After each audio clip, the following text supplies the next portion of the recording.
of course, a bunch of kids told me that I should make my book into a movie. Ready, set, right.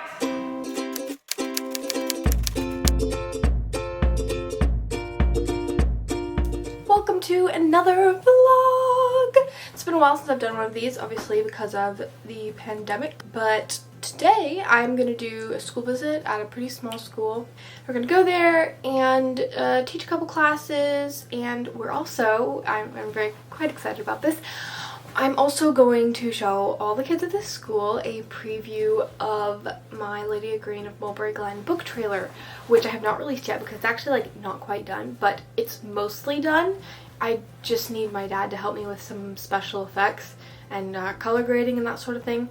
But other than that, it's done, so I'm going to go ahead and show it as a little preview to all the kids, because I think that will be really fun. We're going to sell some books, hopefully. The younger kids have been reading Honey Butter in class, the older kids have been reading Lydia in class, so they might not want to buy books just because like their teacher already has a copy for the whole class, but they might, so we'll see.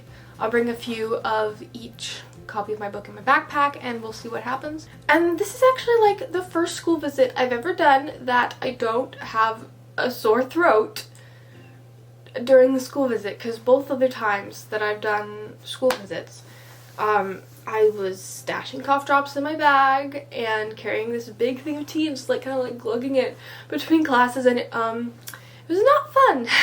I mean, the school visit was fun, but that part of it was not, and constantly having a sore throat. So I'm very glad that I don't this time. Hope I don't jinx myself by saying that. Tea for luck. I have lots of things to do and we're leaving pretty soon. Let's get to that. Pen. Books. More books. Adapter cord. Poetry book for something I'm doing in class. Lesson plan. Computer, which holds the book trailer. Paint cards. Bookmarks for the kids and business cards. Should be ready to go. There's still some time left before I have to leave. So in the meantime, I think I'm going to go watch the last few lessons on Masterclass, which I got a membership for my birthday.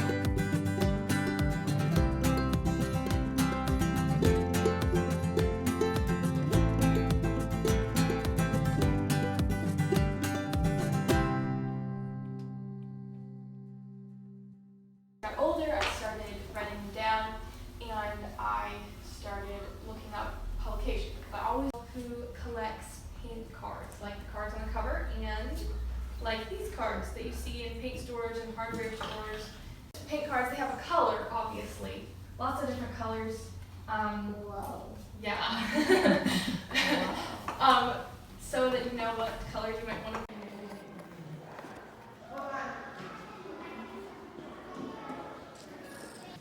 The first writing activity we're going to do should be pretty fun. It is called false definition. So the first word is defenestration.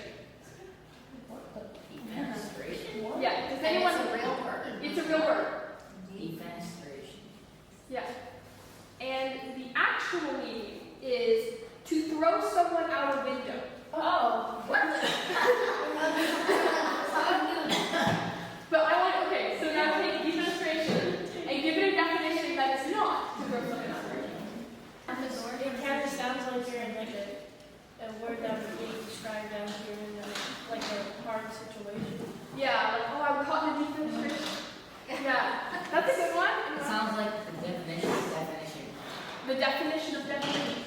That's an interesting thought. Cell cocoon. Like a cocoon for like A cocoon for cells. That's a good one. It sounds like An animal. it sounds like a raccoon trying to sell you something. Sales and raccoon. I love that. That's great. All right. The actual definition is strange yet wonderful. All right. So now that we've got our brains thinking about words and stories and all those fun things. We're going to write some short stories of our own. Not just any short stories, however. We are going to write stories that are only as long as 6 words. And you may have heard this one before. This is a 6-word story written by Ernest Hemingway. It's very famous. For sale, baby shoes never worn. So what do you think that story means? That someone's having a yard sale and they're selling baby shoes, but they were never born. Yeah, but why are they never worn? Why weren't we? Oh, the baby's born because they're baby shoes. Because the baby died. Oh my god. Oh. You didn't know. See, like just in 6 words you can imply it.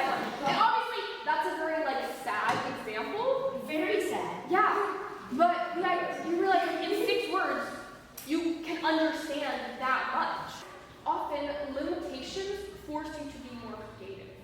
And let me explain. For example, let's say you're trying to get out of your house.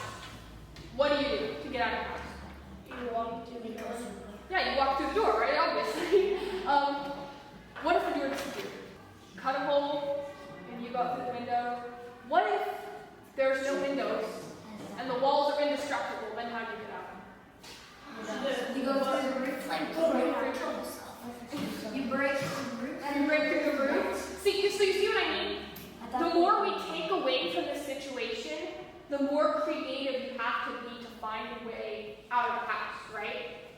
In the same way, limiting yourself and giving yourself a set of rules forces you to be more creative. It forces you to find a more creative way. So giving yourself a word limit of 6 words forces you to be more creative when you're writing a story.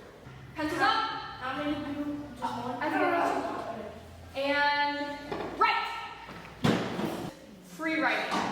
Does anyone know or have a guess what free writing is? No. Yeah? You quickly jolt down everything that comes in your mind. You quickly jot down anything that comes to mind. That pretty much sums it up. I put a few parameters on that, but essentially, yeah, so yes. Free writing is what it sounds like. It's free writing. You set a timer and you write for the duration of that timer. And your main goal is simply to keep your pencil moving. It's for fun.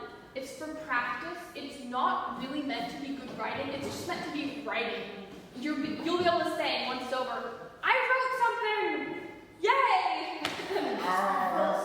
And I do this all the time. It's a really great way if you're ever stuck to just like pull out a page and just like pour all your ideas down.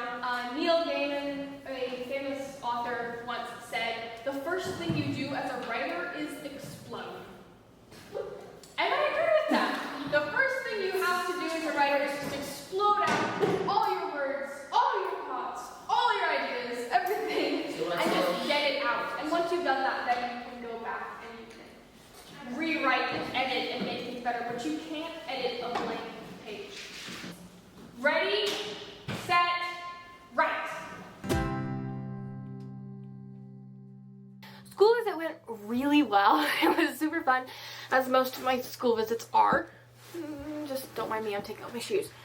The activities went well. The kids seemed to really enjoy them, especially the younger class. We had some fun, kind of non-writing activities, but just activities related to Honey Butter, which is the book that they were reading. I read aloud from Honey Butter to the younger kids, and I read aloud from Lydia Green to the older kids. The kids were really nice. They did a really good job at the activities. I was actually like kind of surprised how good a job they did at several of them, especially the 6-word stories. They came up with some like really good ones. Like I maybe couldn't have come up with ones that good. So we may have some authors on the rise. I showed them the book trailer for Lydia Green and Mulberry, Glen, like I talked about before. That hasn't been released yet at the time of the recording of this video. And they were very impressed with it. Of course, a bunch of kids told me that I should make my book into a movie. I sold a lot more books than I thought I would. We sold out of Honey Butter and almost sold out of Lydia Green. I think I only have 2 copies left. So that's really good and a pleasant surprise. So now I just have to unpack. But yeah, the school visit went really well. I think I'll probably change into something that is not my lemon dress. Thank you so much for watching. If you got this far, I hope you enjoyed. If you would like to follow along on all my authorly adventures like this one, please feel free to subscribe.